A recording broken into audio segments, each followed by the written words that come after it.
Let's go get him again. About a week ago, I did the exact same thing in front of this camera, in front of all of you, and did an unboxing on L'Envol de Cartier Eau de Parfum. Today, this one, a little rarer. This one is the Eau de Toilette version. I'm looking forward to unboxing this one and see what this one has to offer. Now that I have the EDP, now I have the EDT. Now I can do a side by side, see which one I prefer. Let's get to unboxing this one. Let's go.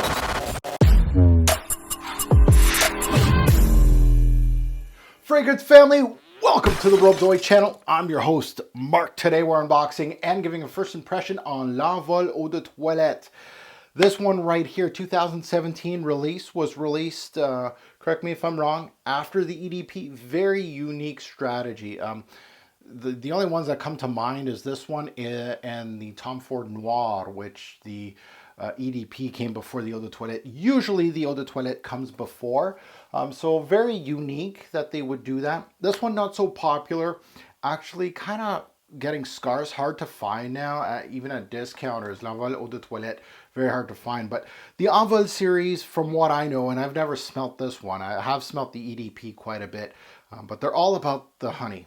And the honey is ultra realistic. It's not very syrupy. It's not very dense, at least to my wearings with the EDP.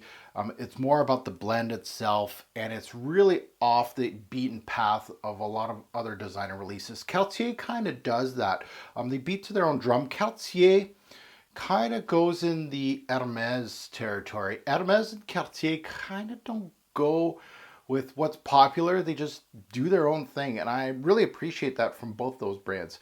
So this one here, it's a L'Envol, at least the EDP. Envol is a very popular scent among diehard fragrance heads, but not so popular outside of our little circle. You'll see a lot of people that are into niche perfumery that actually like this release, not the ones that like the Ys of Yves Saint Laurent and the K's of Dolce Gabbana's and the Bleu de Chanel's and the Sauvages. No, this is for the grown-up circle. So I'm still kind of on the fence, even though I have a bottle now of L'Envol EDP. The scent I appreciate, but I'm not sure if it's a love as many do. I don't feel the connection as a lot of people do with EDP, and that's fine. You're not going to get a connection with, like, I have a connection with Roadster from Cartier. A lot of people dislike that fragrance. It's fine. But the Eau de Toilette should be, from what I think, and with my experience with fragrances, I would think it would be a thinner version. But let's see what we get here. Let's unbox L'Envol de Cartier Eau de Toilette. Now to start this one off, this video is not about comparing the EDP and the Eau de Toilette. Put that out of your mind right now. I'm just discovering this scent. I'm now putting it on skin, and we'll see what it gives me. I have a vague idea what the EDP is all about. I'm trying to remember a lot of the moving parts. I know the honey itself, but oh. This one has moved during transportation. I could tell that this came off of the atomizer, which is fine, but at the same time it probably made it spray at least once or twice. These bottles are beautiful. Is there a way to, before I put this beside my EDP, it says Eau de Toilette right at the bottom, so I'm fine with that. So I can put them both together because it doesn't say it on the bottle here on the side here.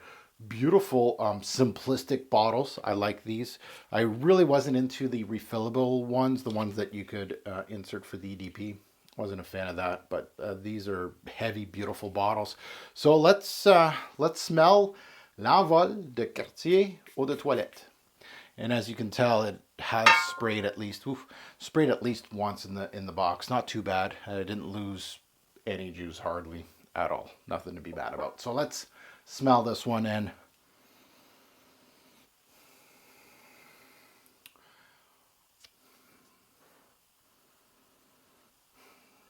What do you know? I like this one better. Yeah.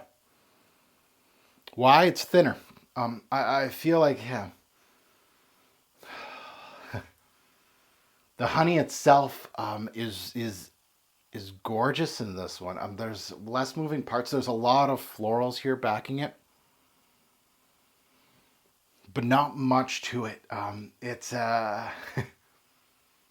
it's clean. It has a little bit of an herbal green tea. I like this one a lot better.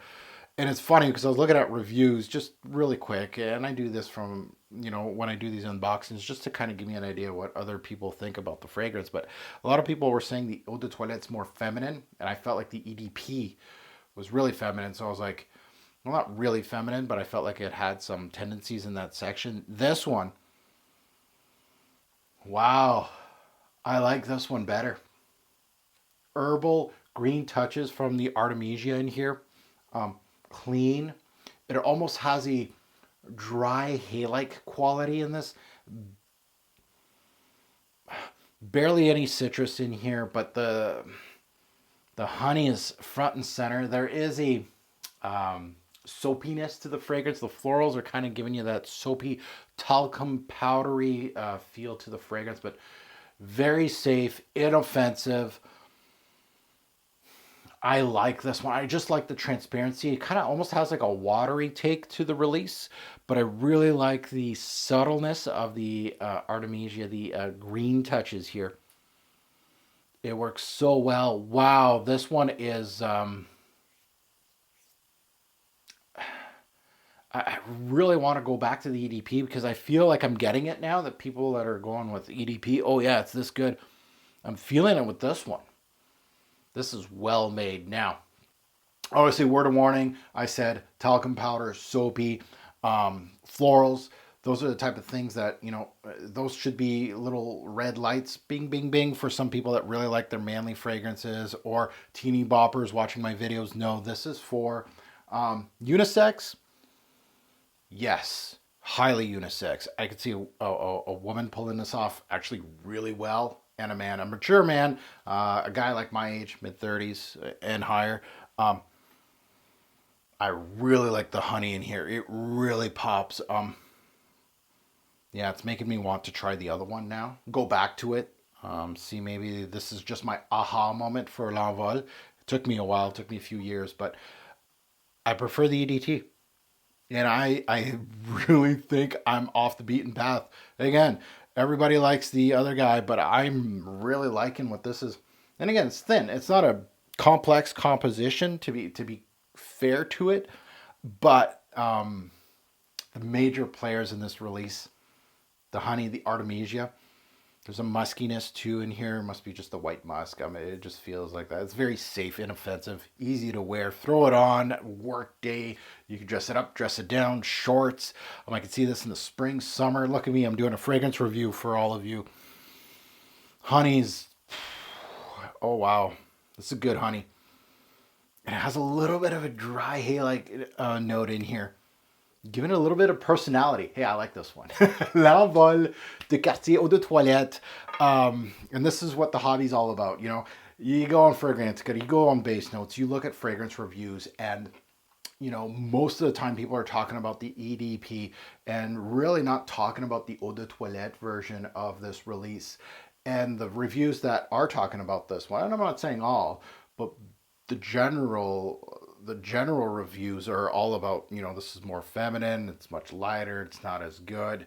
Again, it makes me really want to revisit the EDP. Did I miss what everybody else is seeing? And now I finally got my aha moment.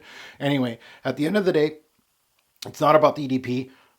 It is about this. And as you could tell, true frag head.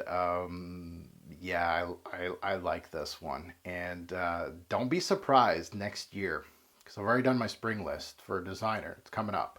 I shot it. I just got to edit it. But don't be surprised if this hits that spring list next year. I can't wait to delve into this one.